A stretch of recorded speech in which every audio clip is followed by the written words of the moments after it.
நான் அதை நச்சமூட்டு வகையில் போடவில்லை. இப்படி ஒரு நிகழ்வு இருக்கின்றது என்றால் போட்டிருக்கின்றேன். ஏனென்றால் இதனுடைய விளைவு என்பது எத்தகைய எதிர்மறையான விளைவுகளையும் ஏற்படுத்தலாம். அன்புக்குரிய கிளிநொச்சி வாழ் மக்களே, இந்த சந்தர்ப்பத்தில் உங்களோடு ஒரு விடயத்தை பகிர்ந்து கொள்ள வேண்டும் என்று நான் நினைக்கின்றேன். நாள்தோறும் கிளிநொச்சியினுடைய கரைச்சி அல்லது இந்த கிளிநொச்சியினுடைய இதயம் என்று அழைக்கப்படுகின்ற இந்த கிளிநொச்சி நகர பகுதியை நோக்கி வந்து கொண்டே இருக்கின்றது. கிலோ அரிசியை 10,000 ரூபாய் கொடுத்து வாங்குகின்ற நிலைமையும் உருவாகும். கிளிநொச்சியை பொறுத்தவரை ஒரு மிகப்பெரிய அளவிலான பாதிப்பை ஏற்படுத்தக்கூடிய விடயம். சென்ற ஒரு வருடம் மிக மிக மழை குறைவான ஒரு வடகிழக்கு பருவமாக இருக்கக்கூடிய வாய்ப்பு இருக்கின்றது. எல்லா காலங்களிலும் இந்த வடகிழக்கு பருவமழை என்பது மிகையாக பெய்து இரண்டமடு வான்பாயும் என்ற அந்த எண்ணத்திலிருந்து நாங்கள் விடுபட வேண்டும். அப்பொழுது யாழ்ப்பாணம் என்பது இப்பொழுது இருக்கின்ற யாழ்ப்பாணம் அல்ல. ரீதியாக தெரிந்ததற்கு பின்னர் அதை மக்களுக்கு சொல்லாமல் நடக்கிறது நடக்காட்டும், நடந்த விதத்தில் பார்ப்போம் என்று சொல்கின்ற மனநிலை எனக்கு கிடையாது. ஹாய் ஃப்ரெண்ட்ஸ், இது இந்த முழுமையான வீடியோ பார்க்கணுமெண்டா தயா விலாக்ஸ் அந்த யூடியூப் சேனலில் போய் பாருங்க. அப்படியே சப்ஸ்கிரைப் பண்ணி விடுங்க. மறக்காமல் தெரிஞ்ச ஃப்ரெண்ட்ஸ் இருந்தால் ஷேர் பண்ணி விடுங்க. Okay, thank you.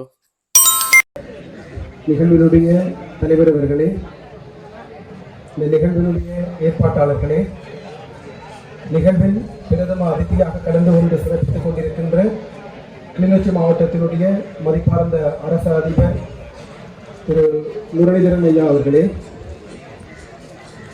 சிறப்பு விருந்தினராக கலந்து கொண்டு சிறப்பித்துக் கொண்டிருக்கின்ற வடக்கு மாகாண நீர்ப்பாசன பணிப்பாளர் பொறியியலாளர் திரு ராஜகோபால் அவர்களே, கண்டாவளை பிரதேச செயலாளர் அவர்களே, கரைச்சி பிரதேச செயலாளர் அவர்களே,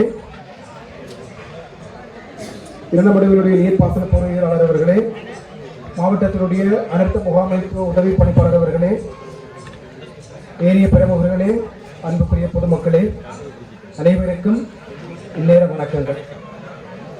நான் இந்த உரையை தனித்து ஏற்புரையாக மட்டுமன்றி கிளிநொச்சி மக்களோடு பகிர்ந்து கொள்ள வேண்டிய ஒரு சில விடயங்களோடையும் சேர்த்து உரையாற்றலாம் என நினைக்கின்றேன். இதில் இந்த இரணைமடு விவசாய சம்மேளனம் ஏற்பாடு செய்திருக்கின்ற இந்த நிகழ்வில் இந்த கௌரவத்தை பெறுவதிலும் மிகுந்த மகிழ்ச்சியையும் மனநிறைவையும் அடைகின்றேன். பொதுவாக ஒரு நிகழ்வில் பங்கு பெற்றுகின்ற பொழுது அந்த நிகழ்வுக்காக செய்திருக்கின்ற பணியில் திருப்தி ஏற்படுகின்ற நிலைமை என்பது வார்த்தைகளால் விவரிக்க முடியாதது. நான் எப்பொழுதும் அதை நோக்கியே பயணித்துக் கொண்டிருப்பவர். ஒரு நிகழ்வு வந்ததற்கு பின்னர் அந்த நிகழ்வை பற்றி தரவு ரீதியாக அலசி ஆராய்ந்து வெறும் பாதிப்புகளை பகுப்பாய்வு செய்கின்ற ஒரு புவியியல் பேராசிரியராக நான் இருக்க விரும்புவதில்லை. என்னை பொறுத்தவரையில் ஒரு நிகழ்வு ஏற்படும் என்று தரவு ரீதியாக தெரிந்ததற்கு பின்னர் அதை மக்களுக்கு சொல்லாமல் நடக்கிறது நடக்காட்டும், நடந்த விடத்தில் பார்ப்போம் என்று சொல்கின்ற மனநிலையும் எனக்கு கிடையாது. ஆகவே அந்த அடிப்படையில் இந்த வானிலை எதிர்ப்பு ஊழல்களை கடந்த 10 ஆண்டுகளாக நான் எங்களுடைய மக்களின் நலன் சார்ந்து மேற்கொண்டு வருகின்றேன்.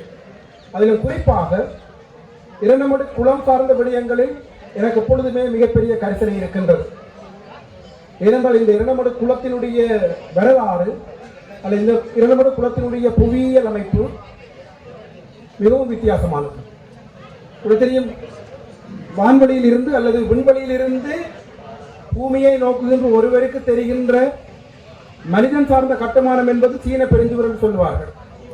அதே போன்று வடக்கு மாகாணத்தில் செய்மதி படங்களூடாக பார்க்கின்ற பொழுது செல்ல தெளிவாக அவதானிக்கக்கூடிய மனிதனால் உருவாக்கப்பட்ட ஒரே ஒரு விடயம் இந்த இரண்டமடு குளம்.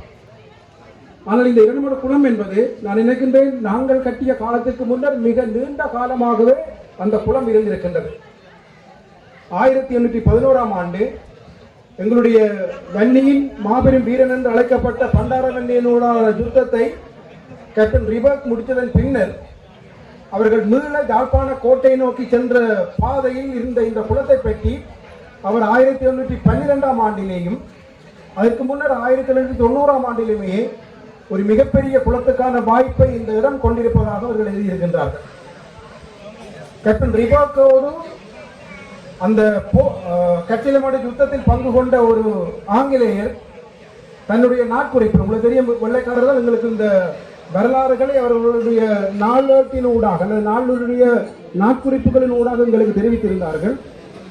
அந்த நாட்குறிப்பாட்டினூடாக கேப்டன் ரிபாக்கோடு பயணம் செய்த ஒரு ஆங்கிலேய போர் வீரன் எழுதிய குறிப்பை வைத்துக் கொண்டு பிற்காலங்களில் அவருடைய மகன் மீள இலங்கைக்கு வந்தார். நான் நினைக்கின்ற இந்த அவர் குறிப்போடு எழுதிய காலம் 1810 அல்லது 1820 உட்பட்ட காலம்.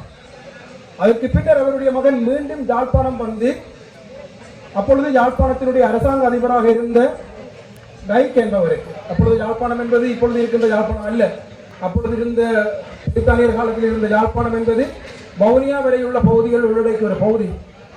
அவர் டைக்கிக்கு தகப்பனுடைய குறிப்பின் அடிப்படையில் இந்த மிகப்பெரிய நீர்த்தேக்கம் பற்றிய ஆலோசனையினை ஹென்றி பாக்கர் என்ற அவருடைய மகன்தான் முதலில் இந்த இரண்டமடு குளம் பற்றிய விடயங்களை வலியுறுத்தியிருந்தார். ஆனால் ஒரு கோட்பாட்டு ரீதியாக அல்லது எண்ணக்கரி ரீதியாக ஒரு வடிவமைப்பு ரீதியாக இருந்த இந்த இரண்டமடு குளத்தினை பிரவுன் என்கின்ற பொறியியலாளரும் ஒரு தொல்பொறியியலாளர், நான் நினைக்கிறேன் நீங்கள் நினைப்பது போல அப்பொழுது இந்த கிளிநொச்சி இருந்திருக்காது.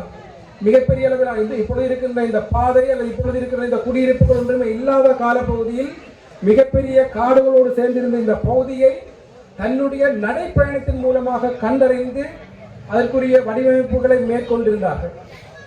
அதற்கு பின்னர் இந்த குளத்தினுடைய உருவாக்கத்தின் பொழுதும் சரி அல்லது இந்த குளத்தினுடைய செயற்பாட்டிலும் சரி ஆங்கிலேயர்கள் மிகப்பெரிய பங்காற்றி இருந்தார்கள். நான் இந்த பொங்கலின் பொழுது வடக்கு மாகாண நீர்ப்பாசன பணிப்பாளர்களோடு உரையாடுகின்ற பொழுது குறிப்பிட்ட விடயம், எங்களுக்கு 2 விடயங்களில் மிகச்சிறந்த நிலைமை அவர்கள் உருவாக்கி இருக்கின்றார்கள்.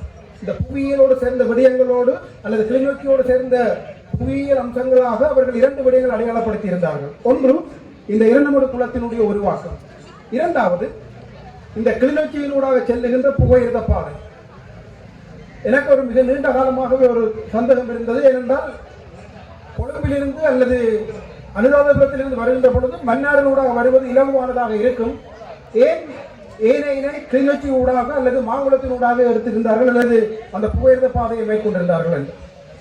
ஆனால் இந்த புகையிரத பாதையை பொழுது இந்த வடக்கு மாகாணம் முழுவதும் நடந்து ஆய்வு செய்த அப்பொழுது யாழ்ப்பாணம் மாவட்டத்தினுடைய அரசாங்க அதிபராக இருந்த துவைனம் குறிப்பிடுகின்ற விடயம் என்னவென்றால், வடக்கு மாகாணத்தினுடைய மிக உயரமான பகுதிகள் ஒரு ஓணானுக்கு எப்படி அது இந்த முதுகு பகுதி உயரமானதாக இருக்கின்றதோ அதே போன்ற ஒரு இடத்தில் தான் அவர் இந்த ரயில்வேக்குரிய பாதையை அமைத்திருக்கின்றார். ஆகவே கிளிநொச்சி மாவட்டத்தை பொறுத்தவரையில் பலர் இப்பொழுதும் குறிப்பிடுவார்கள் யாழ்ப்பாணத்துக்கு ஒரு ஆறும் இல்லை என்று. அந்த யாழ்ப்பாணத்துக்கு ஒரு 6 நாள் ஏற்படக்கூடிய பாதிப்பை தடுத்தது கிளிநொச்சி தான்.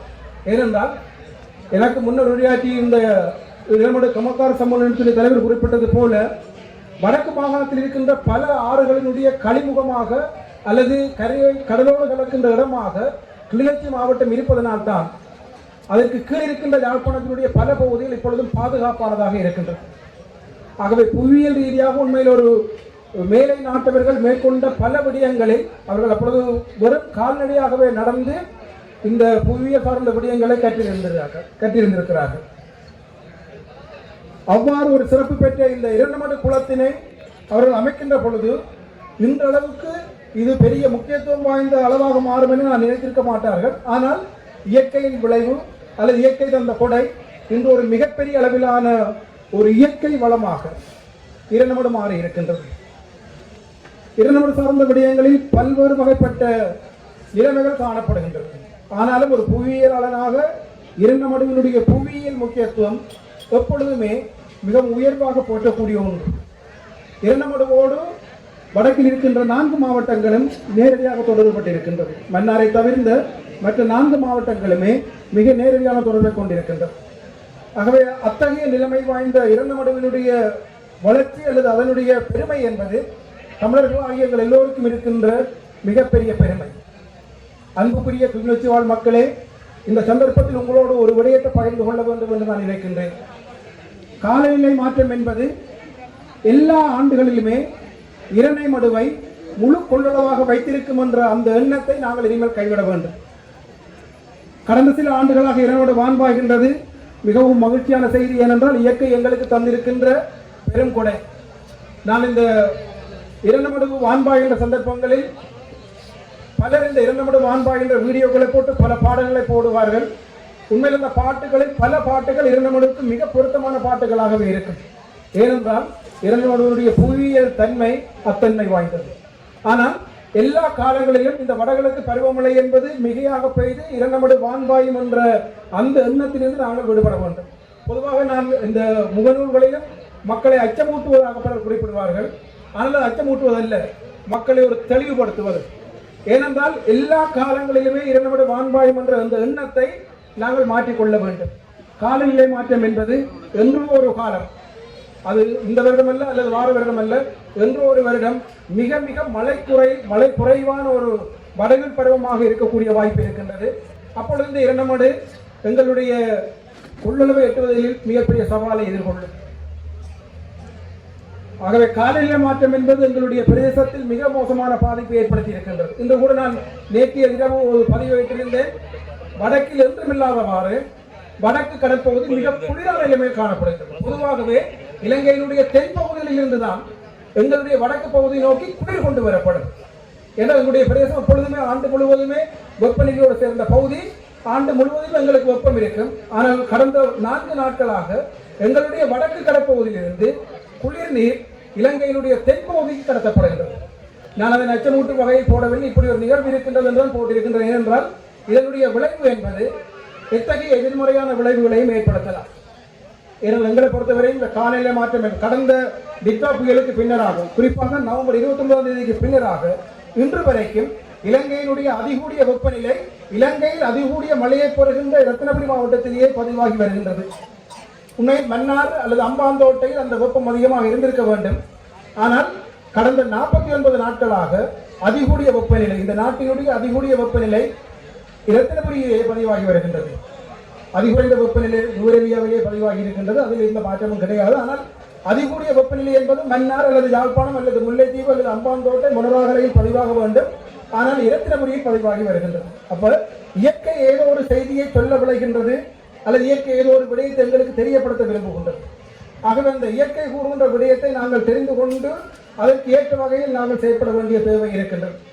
நான் இரண்டமடு அல்லது கிளிநொச்சி என்று நினைக்கின்ற பொழுது எப்பொழுதுமே மனதில் இருக்கின்ற எனக்கு இன்னொரு கவலை, கிளிநொச்சி மாவட்டத்தின் மீதான உவர்நீர் தன்மையினுடைய தாக்கம்.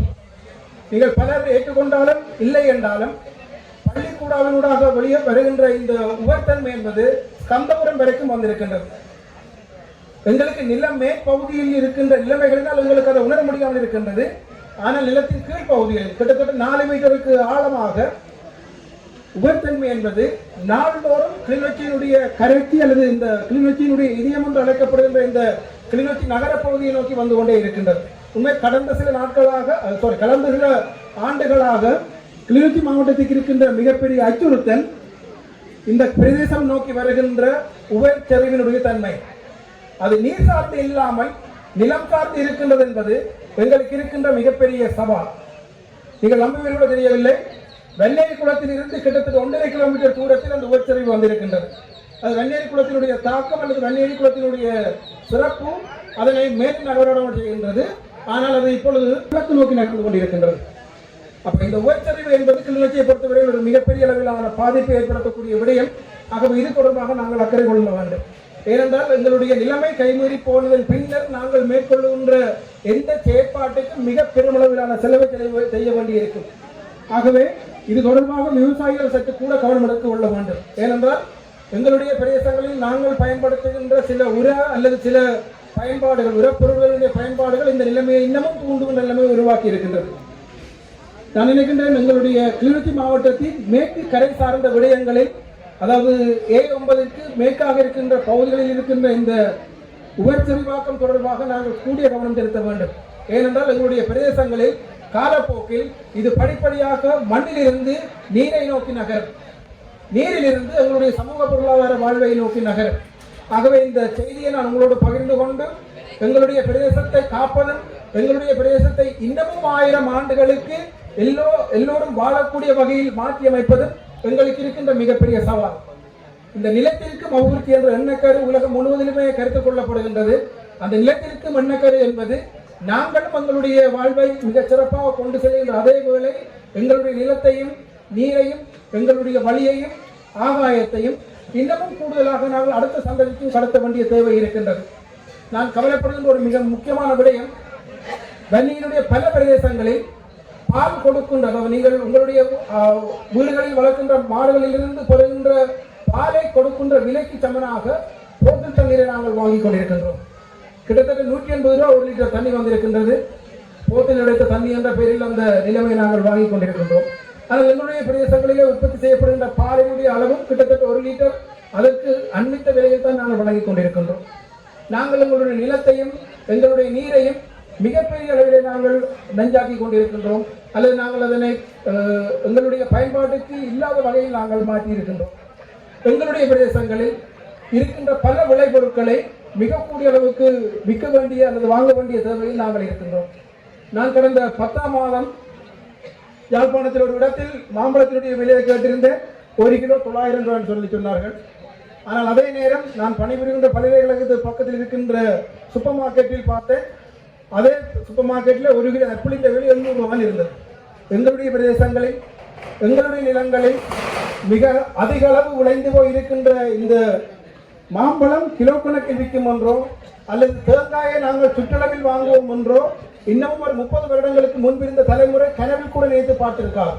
ஏனென்றால் முன்னர் காலங்களில் எல்லாமே எங்களுடைய வீட்டுக்கு வருகின்ற விருந்தினருக்கு இலவசமாக வழங்கக்கூடிய பொருட்களில் ஒன்றாக எங்களுடைய பிரதேசங்களில் விளைந்த மாம்பழங்கள் இருந்தது. இப்போ அதை கிலோ 800 ரூபா 900 ரூபாய்க்கு வாங்க வேண்டிய நிலைமை இருக்கின்றது. பல பொருட்கள் முந்தைய கூறு விலையில் வாங்கிய பல பொருட்களை நாங்கள் இப்பொழுது கிலோ கணக்கில் வாங்குகிறோம். இன்னமும் சிறப்பாக டிஜிட்டல் தராசில் போட்டு நிறுத்தி வாங்கக்கூடிய நிலைமைக்கு வந்திருக்கின்றோம். ஆகவே நாங்கள் இந்த இயற்கையோடு இணைந்து வாழாது விட்டால் இன்னமும் ஒரு 25 அல்லது 30 வருடங்களுக்கு பின்னர் இந்த எங்களுடைய பிரதேசங்களில் இருக்கின்ற பொருட்களை கூட நாங்கள் மிக உயர்ந்த விலை கொடுத்து வாங்க வேண்டிய தேவை இருக்கு. நான் நினைக்கின்ற இந்த அரிசியினுடைய விலை என்பது நான் பல இடங்களில் கூறுகின்ற விடயம். நான் நினைக்கின்ற வருகின்ற ஆண்டினுடைய முதல் காலாண்டு பகுதி நிறைகின்ற பொழுது, அதாவது இந்த ஆண்டினுடைய முதல் காலாண்டு நிறைகின்ற பொழுது அரிசியினுடைய விலை 300 ரூபாயை தாண்டி இருக்கு. இந்த 300 ரூபாய் விலை அதிகரிப்பு என்பது இந்த 200 ரூபாய் விலை அதிகரிப்பு கடந்த 2 ஆண்டுகளுக்குள் தான் ஏற்பட்டிருக்கின்ற மாற்றம். ஆகவே இந்த நிலைமை ஒரு காலத்தில் நாங்கள் 1 கிலோ அரிசியை 10,000 ரூபாய் கொடுத்து வாங்குகின்ற நிலைமையும் உருவாகும். ஆகவே எங்களுடைய மண்ணையும் எங்களுடைய நீரையும் எங்களுடைய வழியையும் நாங்கள் எவ்வளவு சிறப்பாக பயன்படுத்துகின்றோமோ அவ்வளவுக்கு அதனை பாதுகாப்பாகவும் பயன்படுத்த வேண்டிய தேவை இருக்கின்றது. ஆகவே எங்களுடைய பிரதேசத்தின் மிகப்பெரிய வளம் என்று அழைக்கப்படுகின்ற இந்த இரணமடுவையும் அதனோடு சேர்ந்த விவசாய நிலங்களையும் பாதுகாப்பது கிளிநொச்சிக்கு மட்டுமன்றி வடக்கு மாகாணத்துக்கு மட்டுமன்றி எங்களுடைய தமிழினத்துக்கே மிக முக்கியத்துவம் வாய்ந்த ஒரு பகுதியாக அல்லது ஒரு செயற்பாடாக அமையும்.